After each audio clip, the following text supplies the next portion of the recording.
Today's daf we're going to be learning is Gittin Daf Pechet. This is the daf for Shabbat. We're going to get started from the top of the daf. We were talking about a get which continued onto a second column, and it was signed at the end of the second column, which was kind of higher up than the bottom of the first column. And then we suggested that maybe there was some option that how could we accept this as a get? Maybe it was cut off. To which the Gemara had answered, well, it must be that there was space at the bottom and space above. Right, space below the right-hand side, space above the left-hand side, which would then make it clear that it wasn't cut. To which the Gemara says, if there's space at the bottom, there's more of a concern. I'm now at the first line on Daf Pechet. Maybe the person changed their mind about it and decided not to give the get, and that's why they stopped in the middle there and continued on the other, meaning they didn't really continue on the other. The other maybe was part of something else, and they decided to stop. Vikatav. And then decided, in other words, what's the concern? Sorry, I didn't say that clearly, that the second column was actually a continuation of the first, but after the person already decided they don't want to give the get anymore, which basically means that the get was canceled, and now we're continuing this. And then basically, let's say they had to hire a sofer to write part of a get, and there is no such thing. Whoever's writing it has to write the whole get. So they say, it must be that they stopped. It went from column 1 to column 2 mid-sentence. If it goes mid-sentence, there's no chance that somebody changed their mind in the middle of a sentence. It would be more likely that the husband changed his mind at the end of a sentence, to which the Gemara says, what do you mean?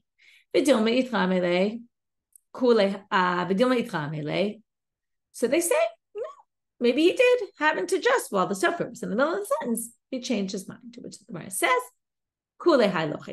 that extreme we don't assume. We might assume that the sofer gets to the end of the sentence and then the husband says, you know what, I'm not really sure, but we're not really worried otherwise. Okay. Now we get to another question. One more. Now we get to a different Rav Ashi Amar Diadia Be Mitachta de Megilta. Now we're going to say there's another reason. Let's say there wasn't, and this whole thing of having space at the bottom, space at the top, maybe could lead us to think it's a little bit strange. Why would you stop the get? If there was still space at the bottom, you would continue then at the end of that column. To which they say, so what Rav Ashi gives another explanation, that based on the way they would stretch the parchment and the way they would prepare the parchment, it would be very clear. Rashi goes into detail of exactly the process and what it means. And, we don't know the process exactly, but let's just take it as a general concept that when you stretch the parchment, it's noticeable what's at the end and what's not at the end. And therefore, if it was cut off, it would be clear that it wasn't at the edge. Right? Like you take a piece of wrapping paper. Let's give a good example. When you cut wrapping paper, you can tell if a gift was wrapped from the edge or from something someone cut. Because unless you're a perfectionist and you know exactly how to do it right, or you use a paper cutter, it never comes out exactly straight. So likewise here, there's a noticeable, again, this is for a different reason, but it would be noticeable if it was cut off because it would be more from the center. The outer one, Rashi claims the coloring was a little bit different also because of the way it was stretched. It would be clear that it wasn't cut. So that's a different explanation. Now going back to our mission. Next case was Chatmu Edim Berosh Hadaf. Okay, if Edim signed at the top of the page, right, and then we said that it can't be from the side. So now they say, right, if it was at the top of the daf or from the side of the daf, could that be really true? But it was known that Rav signed documents on the side. So how could that be? At least the Mishnah says it's very clear. It's no good. We're now going to have two different answers. One answer, which we're going to deal with for a little while, is the gag, meaning the roof of the words, meaning the top of the letters, was up against the writing. So we have writing, we have a document. Okay, let's say this is your document. We have lettering on this, we have a signature on the side. But if the top of the letters is touching, okay, let's say it was near, opposite the writing. So the writing's like this. The signature is at the side, but the top of the letters touches the parchment. So now they say that's when Rav said it would be okay. To which they say, wait a minute. If it's going to be okay when the gag is klapei haktav, okay, when the roof of the letters is touching, right? Think about when you sign a document. So it makes sense to say, even if it's from the side, as long as the top of the letters is opposite, is kind of opposite the text. That would be the same as if I was writing a document and then signed underneath, because the top of the letters is connected to the text. So that would work. In our case is not the case, right? Our case is you did it from the tzad and the bottom of the letters is attached to the writing, and that wouldn't work. To which the Gemara says, 1 minute. But in our Mishnah, it said, what if you have a document that from the midpoint of the document, we have witnesses signing one direction and witnesses signing, right, the letters are going the other direction. And what did we say? Ha'idim ba'emtza, and the witnesses are signed in the middle. So the witnesses don't appear at the bottom of any of the texts. So therefore we said, shneim psulim, neither one works. But if we go by this concept, that if the top of the letters is touching or is facing the wording, then what? One of them should work, because one of them, the top of the letters is fixing it. If it doesn't matter if it's minatzad or therefore above, it should, right? Because Rav did this minatzad, and it must be the roof of the letters was kind of opposite the words. So here you would have the roof of the text opposite one of the sides, and therefore we say here, which one is, do you have the roof of the words opposite the lettering, the words, vilit kasher, and it should be good. To which they answer, hatam damele ki'iv. Now they're going to say, forget it. You thought that case in the Mishnah with the two starting from the middle of the page, one going in this direction, one going in that direction, and the witnesses in the middle. We assume the witnesses, right? If you take a piece of paper and all the words are going in one direction, or in this case, two different directions, but going across the middle along the width of the paper would be the signatures. And then you really would have the roof of one of them touching or opposite the letter. And that would work for one of the sides. So therefore they say, oh, you misunderstood. It's that one goes from the middle going up, one goes from the middle going down. And the witnesses are signed sideways, meaning top to bottom, not across the width, but across the length from the space in between the two gets. And that's why the roof of the letters is actually going into airspace on that side, and and the foot of the letters is airspace on the other side, and they're not actually opposite any of the text, and that's why it doesn't work. To which the Gemara says, but then we have another question. If that's the way you understand this Mishnah, when you have one text going at the top, and then you have another text at the bottom, and the witnesses are signed in the middle, which means the witnesses are actually signed at the bottom of the top document. So now they say, so the ones that the witnesses are underneath, right, and read nicely with, is kasher, how we think it meant. We thought it meant it was going across the width. But if you say that it's the way we said before, which is it's going down, meaning you have text going horizontally, and then vertically you have witnesses signing kind of on a vertical, right, in this space in between the two, they're going kind of upward or downward, it doesn't really matter. Then how could you possibly, right? Lav bahadei hai mikli, v'lav bahadei hai mikli. This text is, these witnesses are actually not opposite either one of them. So how could you possibly say it's a case of ivra, right? Whereas dami de ivra looked like, right, it was going vertically. To which they give a different answer, because that answer now of Rav doesn't, and it's, how do we understand Rav? That Rav signed from the side. We said, it must be that the roof of the letters was opposite the wording, and that would work. We now rejected that. So how do we deal with the fact that Rav wrote from the side, even though it's clear from this Mishnah you can't sign from the side? That's how he signed documents that were letters, documents that were tshuvas maybe, but things that didn't have legal import. If it was a legal document, no, of course it couldn't be signed in that manner. And then this has nothing, this issue of Rav is really not a question at all. So we basically neutralized the question. Next. But that's not really the part they're talking about.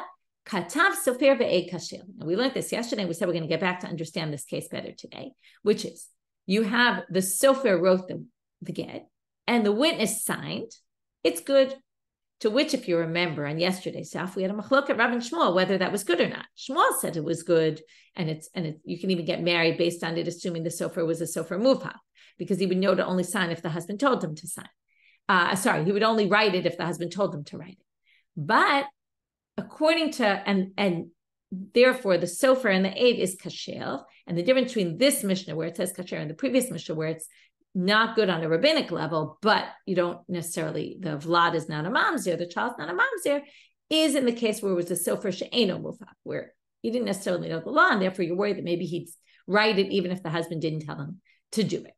But according to Rabbi Yirmiyah and Rav, Rav, we're going to say it goes according to Rabbi Yirmiyah.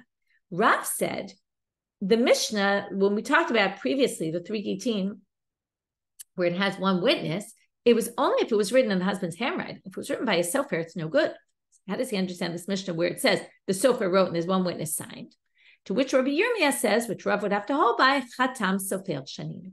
We're talking about a case, and this we saw previously in the Masechet a few times, where the sofer signed it, and there was another witness, and that works. Now, this only works according to Rav Chisda Hamani. Who does this go according to? Rav Chisda says Rabbi Yossi. He remember Rabbi Yossi holds mili lo mimserin l'shaliach. You can't pass on words. If you were told to do something, you can't pass it on to somebody else. So therefore, no one else can basically sign this unless they were told directly by the husband. Now, in this case, it must be a so. Now, what's the issue? If you remember, a sofer in general can't sign on a document because there's concern that maybe the witnesses, the people who told the sofer to write it, the ones who were actually the messengers, will pass on their responsibility of signing to the sofer because they'll be embarrassed in front of the sofer to say, oh, well, you weren't the one who was supposed to sign. And therefore, we don't allow sofer ever to sign. But that's only if you think that people could pass on their messenger duty to somebody else. And then they might do it in a case where they weren't supposed to, right? And that would only be in certain cases you'd be allowed to do it. If the husband wasn't clear, it has to be you. But then we can already be worried that there are cases out there where people are signing things that they're not supposed to. But if you don't allow any kind of messenger to appoint another messenger to do what they were told to do by the husband, then there's no concern for this at all. And therefore, even a sofer, or specifically a sofer, is allowed to sign a document. And that's what this Mishnah is talking about, that if a sofer signs with another aid, there's two witnesses, even though it's the sofer, we're not worried because we hold by Rabbi Yossi, who's not concerned about any sort of foul play that could go on here. So now they say, so there was a case of a ketubah of that a Chatan wrote for his kala, groom wrote for his bride,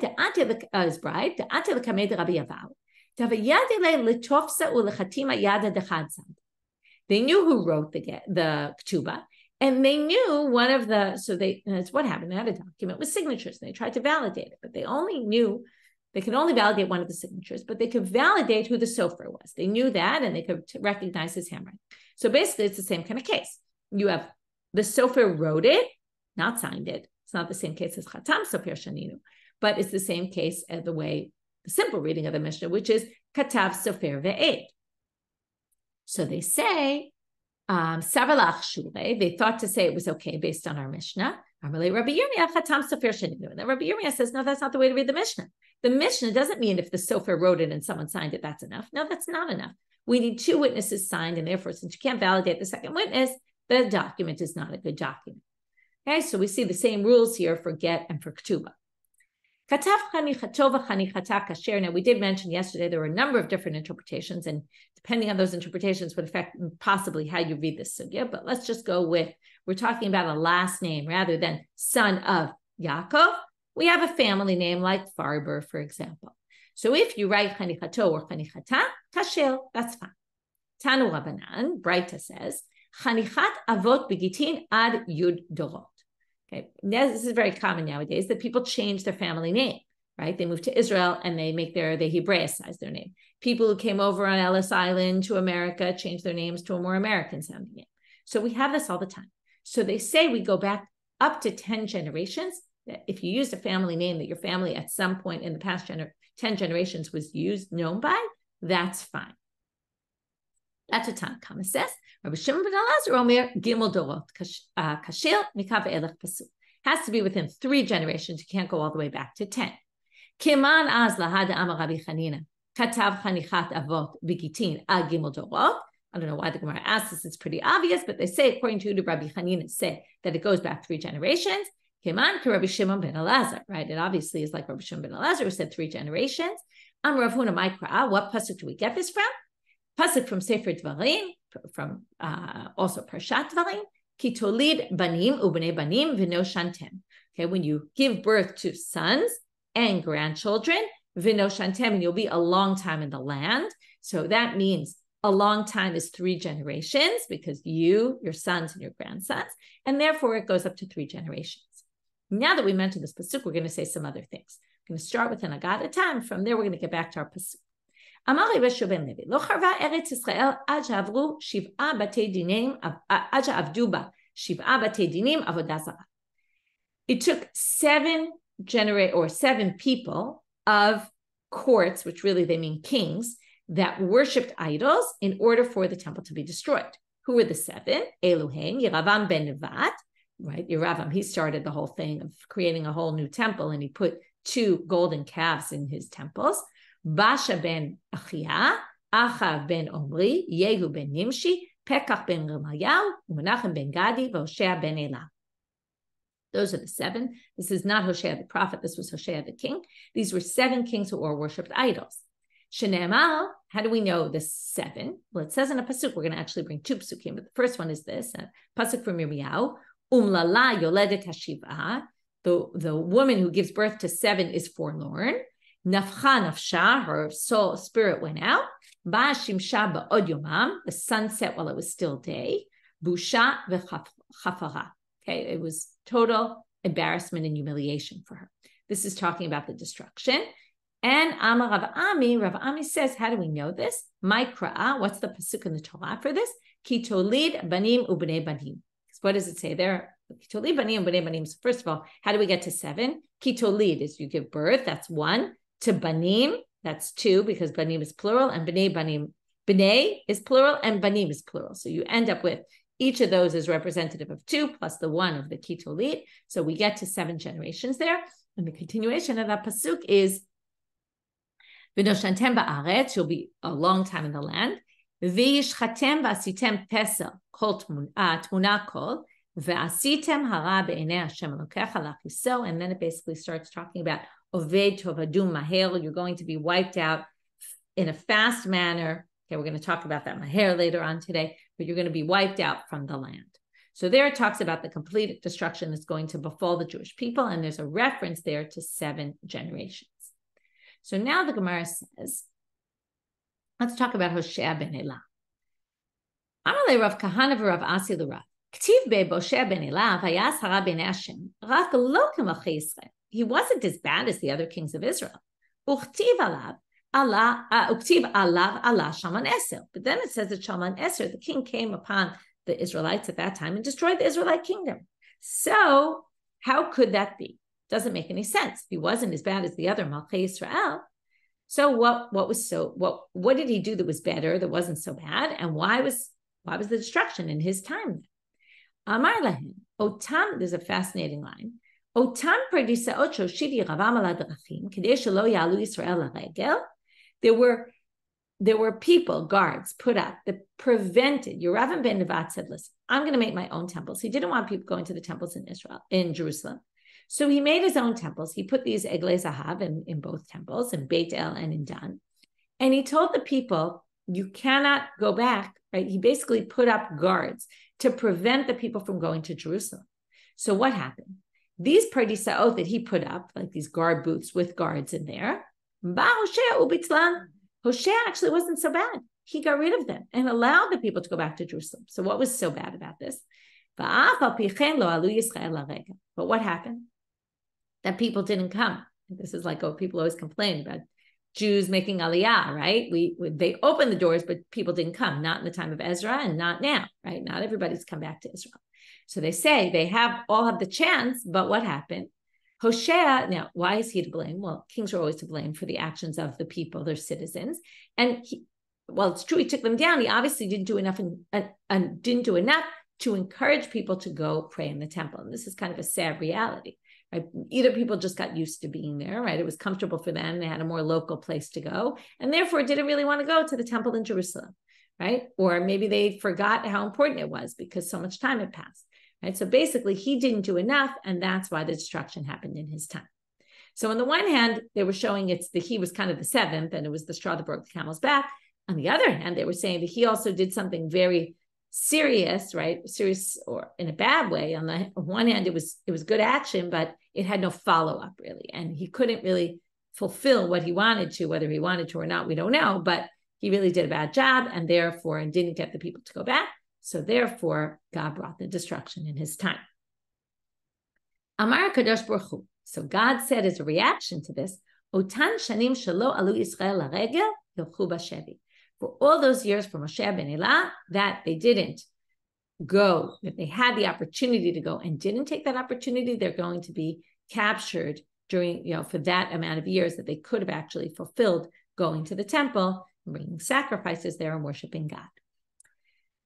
Amar Rav Chisda Amar Mar Ukva va'Amrela Amar Rav Chisda Amar Rabbi Yirmiyah. Okay, whether Rav Chisda and the name of Mar Ukva or Rabbi Yirmiyah, Darash Mereim. He gave the following drasha. We're still in this Agadata here about the destruction. My dichtiv. What about this pasuk where it says pasuk in Daniel? Vayishkor Hashem al hara'a v'yivyeha aleinu. So God decided to bring the bad upon us. Ki tzadik Hashem Elokeinu, because God is a righteous God. I don't understand. Because God is righteous, so he brought the destruction upon us. God did a tzedakah for us, right? He did something good for us. That what? And we're getting a little bit of a history, Jewish history. We have starting with the Israelite kingdom was sent to Galut. That happens about 150 years. I think I have my numbers right, about 150 years before the destruction. Then we have the Galut of Yehoiachin, which is the Judean kingdom is still there. Yehoiachin is the king. They take, we're going to see it inside, the Charesh and the Mazgil, which are the important, prominent people. They already get taken to Babylonia, the Talmidei Chachamim. And then 11 years later, the destruction comes in 586. So now they say, what God did was, it was a chesed that he did for the Jewish people, that he let them get taken into captivity, taken into exile, the Babylonian exile, while the prominent people were still in Babylonia. And that allowed them to learn Torah there and all that. They had kind of they were still around the big important people that were sent to the Galut. So that's what he says. Okay, it's still there. How do we know? In the Galut of Yechonia, which is another name for Yehoiachin, who was the king at the time, it says, Hacharesh v'amazger elef. So what do we learn from this? Charesh v'amazger, charesh, shebesha'a shepotchim nasu hakol kechershin. As soon as they would open their mouths, they were so wise, everyone else would be silenced. They had nothing to say in face of such brilliant statements. Mazgil, kevan shesuglim shuv enam potchim. Once they open discussion, nobody else has anything to say. We talked about this before. We talked about Rabbi Yehuda Nasi. Once he would talk, nobody else would talk, right? Once these rabbis, these Talmidei Chachamim would speak, nobody else could add anything to the discussion because they were so brilliant. Vikama, and how many were they? 1,000, as it says in the pasuk. Ula Amal. Ula says another thing. Sheikdim, this whole thing about the destruction. Another thing that could be understood as staka, that he gdim shte shanim levinoshantem. This is why we got to this. God, noshantem in Gematria is 252. And God, I'm sorry, not 252, I said it wrong. It's 100, sorry, I had my numbers totally wrong. It should have been 852. And that's vinoshantem.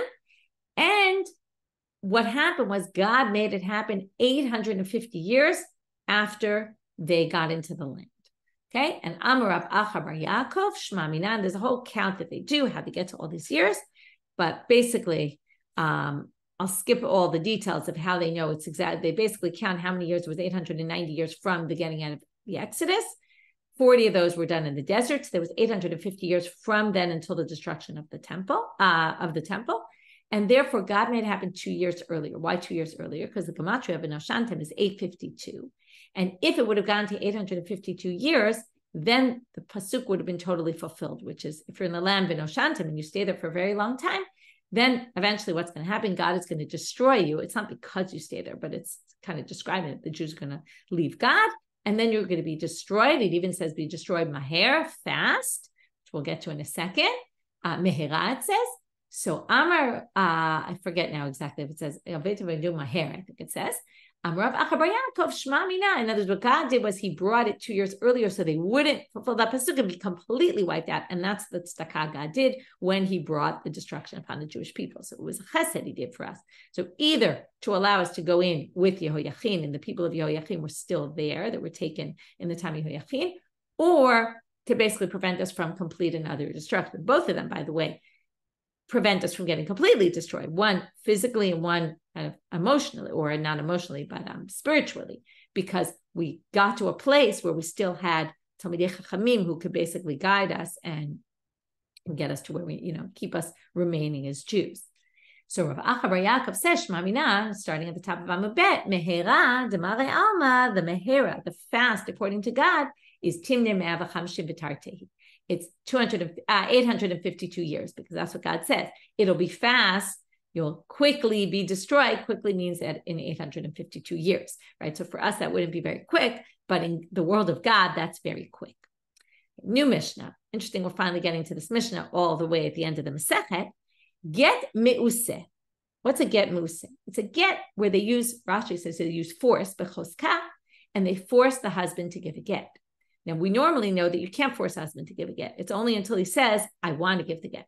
However, we did learn that there are cases where Teitzeh, where he has to divorce her, right? He has to divorce her and he has to give her the ketubah money. Meaning if he breaks the contract in some way, then he has to divorce her.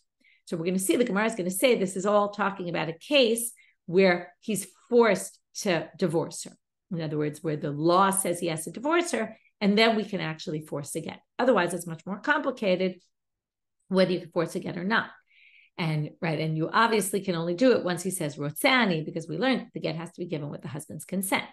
So get me'useh b'Yisrael kasher. If it's if it's by Jews and it's forced, it's kasher. Soon we'll get to the court and all that. B'ovdei kochavim pasul. If it's a Gentile court, for example, it doesn't work.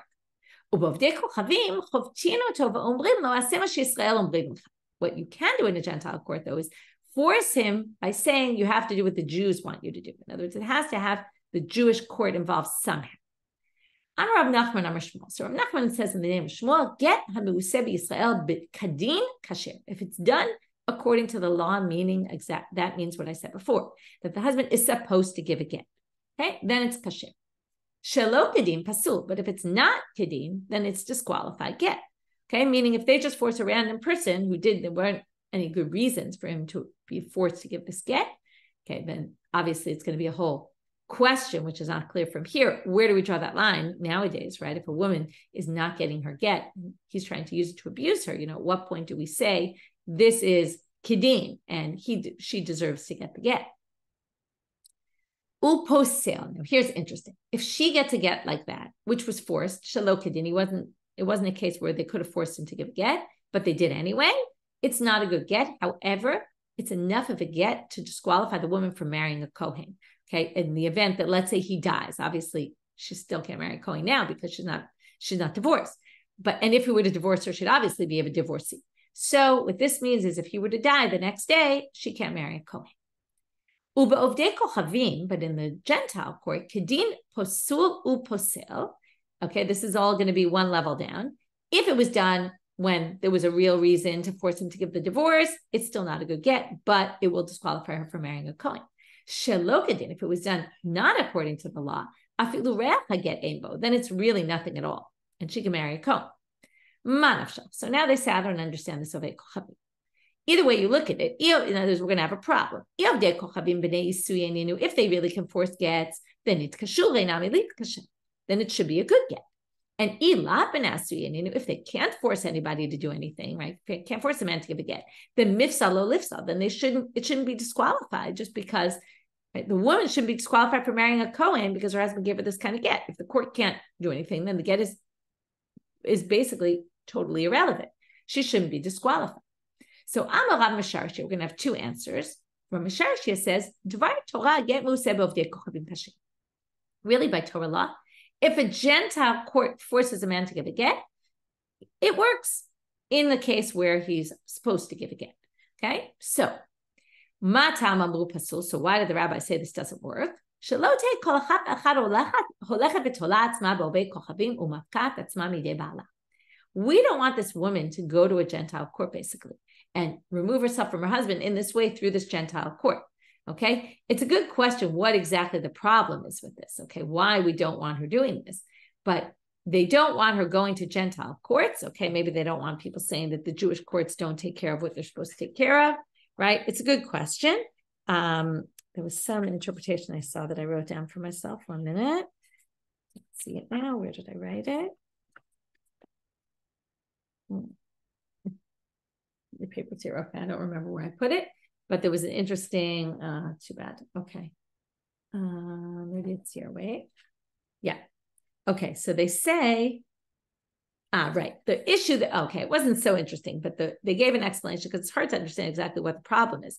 They say that the problem is that maybe the Gentile court might force a get in a case where it's not supposed to be forced. And maybe that's the concern here, why they don't want her going to a Gentile court.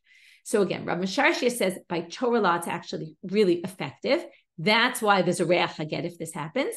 But practically speaking, we don't want her to do that. So basically we tell her it doesn't work. Okay, the rabbis didn't allow it to work. To which the Gemara doesn't really like this answer. And they say, Ihachi shalo kedin afilu reach haget einbo, v'nahavi shalo kedin ki Yisrael, umifsal nami lifsal.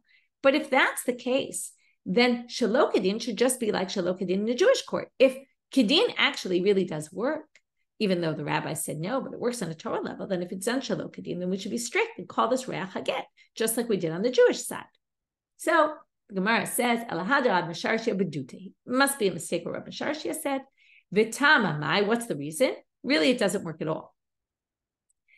So what's the reason why there's reach haget?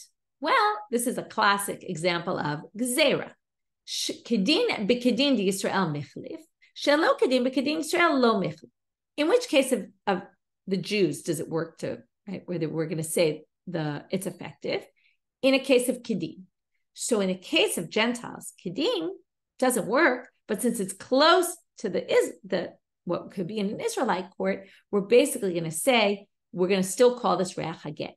But if shelo kedin by Yisrael doesn't even work as a get, then we're certainly not going to make a shelo kedin of a Gentile called reach haget.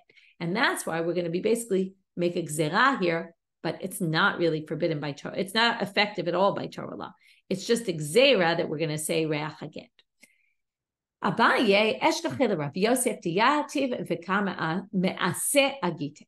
So Abaye comes, he sees Rav Yosef sitting and forcing a get. Amalei v'hanan had yotodan. Now he says, but how can we do this? We live in Babylonia. In Babylonia, you might remember we've discussed this at different points. There's no smicha. Okay, that's why they're all called Rav in the Gemara, and they're not called Rebbe because they all came, right? The ones who are called Rebbe are from Israel. In Israel, there's smicha. In Babylonia, there's no smicha. If there's no smicha, then we're not called mumchim. We're not specialists. We only have the status of hedyotim. So we can have courts, but they're courts of hedyotim, regular people. So even though they were obviously great scholars, Abai, Rav Yosef, but they didn't have technical smicha. So he says, how could you force, right? We're hedyoto. Hedyoto can't force again. And we didn't see that, but we're going to see it right now. V'tanya, Haya Rabbi Tarfon Omer, in a bright it says, Rabbi Tarfon would say, Kol would say agoriot shalavdei kochavim. What are agoriot? Rashi says asefot, people gathering together of Gentiles. Even though people will accept their judgments like Jewish courts, you can't allow them to enforce anything. Like you don't have to listen to them. This is from Parshat Mishpatim. God put right that these are the judgments you should put before them. Before them is this assumption we're referring to this kenim, to the elders. Before them, before the elders, not before Gentile courts. From here you see there's no enforcement really of the Gentile courts in the Jewish law. Davar achel, a different interpretation. This is the one Abai is picking up on. Lifnehem v'lo lifnei hedyotot, before them and not before hedyotot. So what do you see? They basically, right? These are, by the way, these are referring to this kenim that went up on Har Sinai. Right? If you remember, there was kenim in that story. So basically, what do we see here?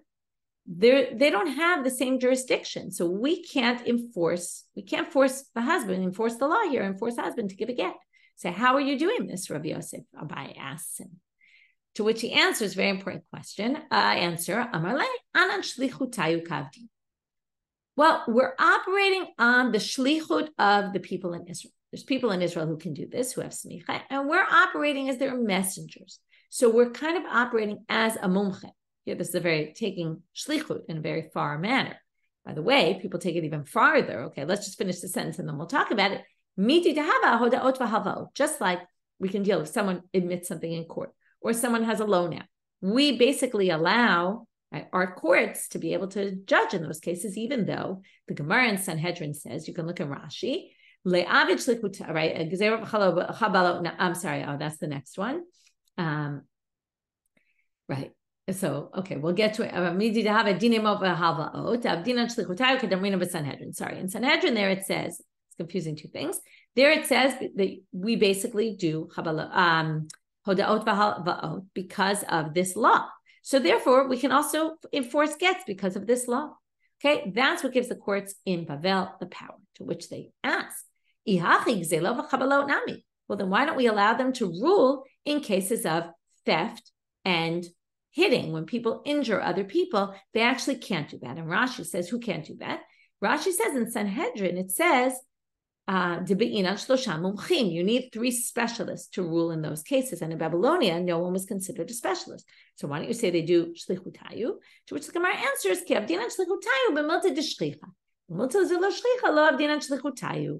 we only allow them to act as messengers of the judges in Israel based on regular cases that are very common. Loans that come up all the time, hodaot that come up all the time. But hitting, stealing, that doesn't happen as much. That people injure other people. Interesting to think about that it happened less, right? But look, it is somewhat logical that it happened much less. More things happen that were more within the law, but arguments about money. So that's why they're allowed. Now, here an interesting question comes up, which is, I'm not going to get into all the opinions, but once there's no longer courts in Israel, are the rabbis outside of Israel allowed to be doing the shlichut of those in Israel when there aren't those in Israel? Is this only true when there's rabbis with smicha in Israel, or is it true even when there aren't? It's just kind of a symbolic, we're symbolically acting in place of those who could potentially have smicha. So that's a very interesting question. Okay, last Mishnah for today, and a little bit of the Gemara on the Mishnah. Now we're going to start talking about rumors and people's personal status. So the word is that this woman was betrothed, but we don't have any proof of it. That's enough to say this woman is betrothed.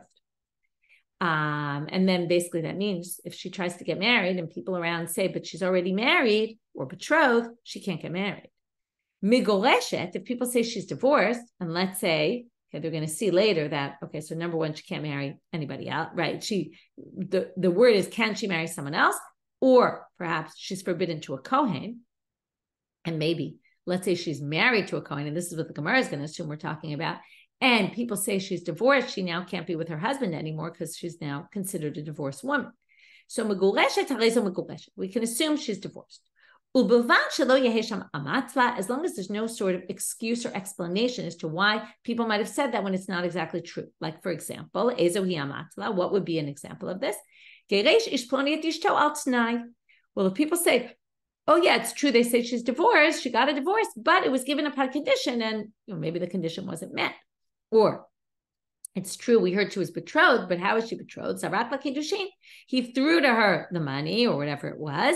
Safek karov la, safek karov lo. It was perhaps, right, we didn't know. No one really knows. Was it close to him or close to her? Meaning, did it really reach her or not? Zoe amatzla, in which case we wouldn't necessarily believe the rumor. So now the Gemara says, we can forbid a woman based on a rumor that she's divorced when she's married to a Kohen to now have to get divorced from her husband. Talking about, by the way, cases where there would be a forced divorce. We learned this. We're not worried about rumors that are spread after a marriage. Once you're married, we don't worry about all sorts of rumors that are spread to basically not allow you to be with your husband anymore. So this is how you should read it. Yatsashma be'ir mekudeshet harezo mekudeshet. Mekudeshet umegureshet. If you say she's okay, so if there's a rumor in the city that she's mekudeshet, so we accept that. But if there's a rumor that says mikudeshet umegureshet, harezo megureshet. If you hear that she was, in other words, we're going to say like this. If you hear she was married, then it's okay. If you hear she was married and divorced, meaning we didn't know anything about her in the first place, now we hear both that she's married and that she's divorced, then you can assume she's divorced. My taima, kol v'shava roimo, because the rumor that's saying she's married also is saying she's divorced. But it's not, the Mishnah wasn't talking about a case where she was married and then the rumor is that she's divorced and then we have to assume she's a divorced woman. No, we don't. And then maybe forbid her to her Kohen husband. We don't say that. Okay, let's do a quick review of our daf. So we started with the case of the get written on 2 columns, and we dealt with all sorts of reasons why we wouldn't worry that it was possibly cut off. We've kind of finished up with the previous explanation with some questions on it that we brought a different explanation once we really had some more questions on that. Then we talked about signing on the side, but did a Rav sign on the side? So we gave 2 explanations. Again, one we end up rejecting based on other cases in the Mishnah. The other one we end up saying, the second answer really is, when Rav signed on the side, it wasn't these kind of documents like a get or a monetary financial document. It was more like a letter or chuvas or something like that. Then we got into the Katav Sofer ve'e Kashil. We saw Rabbi Yirmiyah's interpretation that it wasn't just that the Sofer wrote it and some Abe signed. You would need the Sofer to also be signing on it, and then that would match only Rabbi Yossi's opinion. It would be the Sofer and the witness. Then we had the case of the Chanichato and Chanichatan. We talked about for how many generations can we assume the family name. From there, we use this pasuk of the Kitoli Banim B'nei Banim B'no Shantem, which is the continuation of that is, and you will be destroyed. From there, we got into talking about the destruction and how it took 7 generations of people till the destruction came. And Hoshea ben Elah, what did he do that was so bad? What was this tzedakah that God did by bringing the redemption when he brought it? Then we got into get meuseh, forced get, and the difference between the Gentile courts and the Jewish courts. Then we got into this rumors about the personal status of a woman, how much we take that into consideration. And with that topic, we'll continue tomorrow. Wishing everybody a Shabbat Shalom or Shavua Tov.